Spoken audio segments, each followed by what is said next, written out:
There's a moment most of us have had where we are in an argument that shouldn't be this intense, or we're loving someone and the love has a quality of desperation we can't fully explain, or we find ourselves unable to leave a situation we know is not good for us, held there by something older than logic. Carl Jung had a name for what's holding us there. It's called the mother complex. Hello, I'm Dr. RB. I'm a licensed psychologist in Florida and New York, basically in the US.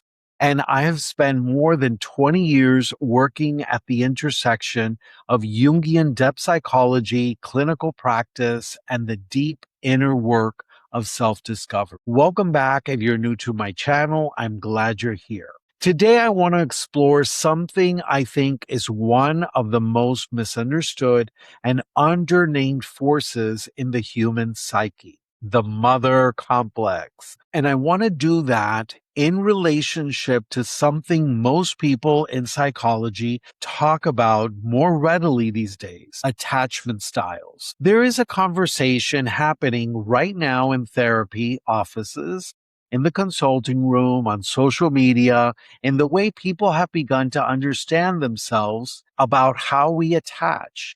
Secure, anxious, avoidant, disorganized. These categories are useful. I work with attachment frameworks in my clinical practice as I do evaluations. But I want to make a case today for why the Jungian lens, the mother complex lens, may give us something that attachment theory alone cannot quite reach. So let's start with a simple question. What is the mother complex? Jung described the mother complex as a cluster of feelings, images, and memories that form around your earliest experience of being mothered. And here is something he was careful about that often gets lost in popular explanations. The mother complex is not primarily about your mother. Let me say that again. The mother complex is not primarily, that's the key word, about your mother. It's about your experience of being mothered. Mothered by your mother, by your grandmother, by maybe your father who was a mothering type for you. It is about the archetype of the mother, which again is a universal pattern in the human psyche, one of the oldest templates in our collective unconscious. In other words, to be human is to have the mother, with everything that means, in your human experience, in the psyche. So your actual mother, whatever she was, whatever she gave you or failed to give you, activated that archetype. But the archetype itself existed before she ever appeared in your life. This means the mother complex carries more than your personal history. Again, it's very important. That's one of the differences between Carl Jung's work and Sigmund Freud.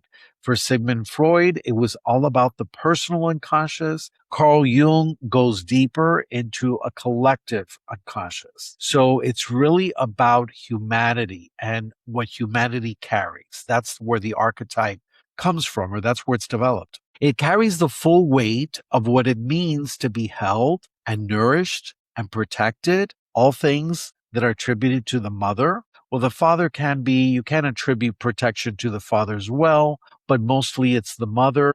And also the full weight of what it means to be consumed, to be bound, to have your development stunted by something that once gave you life. That is the two-sided nature of the mother archetype, the nurturing mother and the devouring mother. The one who releases and the one who holds too tightly. Both faces live inside the mother complex, and all of us in different proportions. Now, how is this different from what attachment theory describes? That would be the next logical question, right?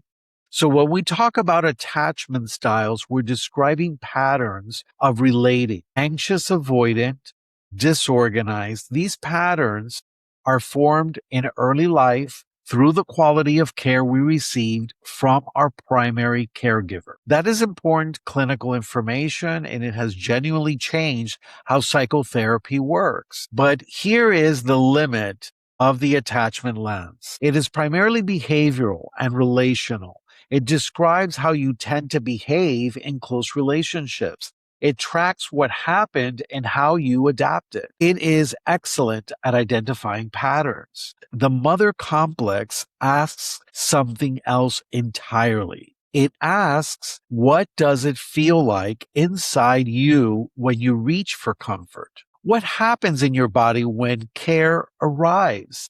Is it received fully, or does part of you brace for it to be taken away? Does love feel like something that nourishes you, or does it feel like something that comes with a price, with a cost? Those are not behavioral questions. They are questions about the interior landscape.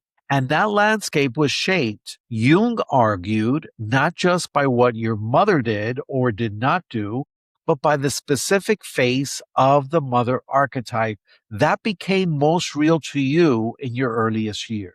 So let me name the two faces of the complex more concretely, because I think when I describe them, you may recognize yourself or someone you love. The first is sometimes called the positive mother complex, though positive doesn't mean easy. This is the experience of having been so held, so nurtured, so thoroughly protected that part of the psyche never learned to differentiate, never developed the capacity to stand on its own. The world still carries a quality of the womb. There is difficulty with endings, with loss, with the necessary separations that any adult life requires. The person may be deeply warm, deeply relational, genuinely caring towards others, but underneath that warmth, there is often a fear of being alone in any real sense. A fear of standing in their own authority without the scaffolding of another person's presence. Jung called this the mother-bound type, and it is important to be clear. This is not weakness. It is an archetypal pattern that formed before the person had any chance in the matter. In the second phase, the second phase is the negative mother complex. This one is often associated with the difficult mother, the withholding mother, the critical or consuming one. But again, Jung is careful. It is not that the mother was objectively terrible, though sometimes she was. It is that the face of the archetype that becomes most formative was the conditional face, the face that said, love requires something from you. That safety is earned rather than given. What gets constellated in the psyche around that face is often a deep ambivalence toward nurturance itself, a hunger for it, and a suspicion of it at the same time. This is the person who pushes care away even while longing for it, who finds intimacy simultaneously activating and dangerous, who has learned to be self-sufficient, not because they prefer it, but because needing something from someone else has never felt reliably safe. I want to make the larger argument now for why Jungian framing may be more accurate, or at least more complete, than the attachment framework when we're trying to understand this particular dimension of the human experience. Attachment theory is a psychology of behavior and relationship history. It tracks what happened and how you adapted. It is empirically strong and clinically useful. But the mother complex is a psychology of meaning. And that is different. That's a whole different ballgame or territory. When we work with the mother complex, in-depth psychotherapy, we are not only identifying patterns and practicing new behaviors, we are entering the interior world. We're asking, what does mother mean to you at the level of image and feeling, below language? Because remember, as an infant, there was no language yet. So below the level of language, what happens in your body when you say the word home? when you picture being held without condition, when you imagine being truly seen by someone you love. Those are not questions about behavior. They are questions about the shape of the inner life. And the reason this matters clinically is that the patterns we call attachment styles often persist even after we intellectually understand them, even after years of good therapy, even after we have built genuinely secure relationships in the present, because the underlying complex has not been addressed. The psychic image has not been engaged. In Jungian depth work, when we enter into a real relationship with the mother complex through active imagination or through dream work, through the images that arise in the body during a session, something really begins to shift that behavioral work alone cannot reach.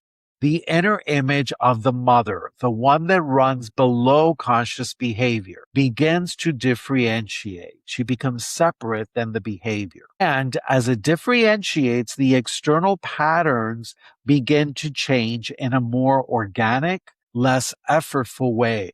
Not because the therapy was better or more sophisticated, but because the work went deeper into the place where the complex actually lives. Jung called the lifelong project of becoming who we actually are individuation. And the mother complex is one of the central challenges in that project, or I would say in that process or way of being for most of us. For many people, individuation in this area means a kind of symbolic separation from the inner mother, from the archetypal mother that lives inside the complex. This is not about rejecting the mother or the love that was there. It is really about differentiating from the archetype, developing the capacity to receive nurturance without being consumed by it, to hold endings without collapsing, to stand in your own authority without having to destroy the feminine principle in order to do so. For others, individuation means learning to trust nurturance again, to allow the positive face of the mother archetype in, to receive warmth and care without bracing against it, without turning it against yourself before it can be even taken away. Both of these are deep, long, nonlinear processes. They do not happen in a few sessions of skills-based work. They happen over years of honest engagement with the inner life. And they require willingness to feel things that the complex has spent a long time protecting us from feeling. Which brings me to what I want to leave with you. I want to ask you a genuine question.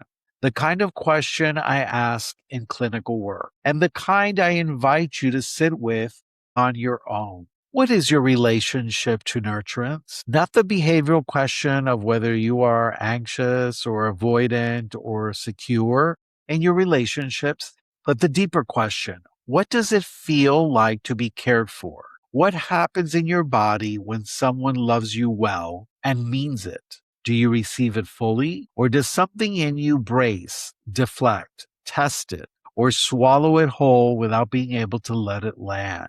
Whatever your answer is, I want you to know it is not a verdict on you.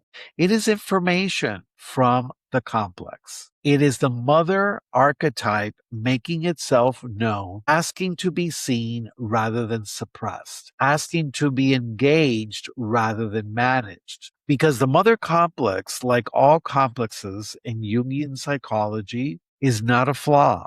It is an intelligent structure that formed to protect you in a time when you needed protecting.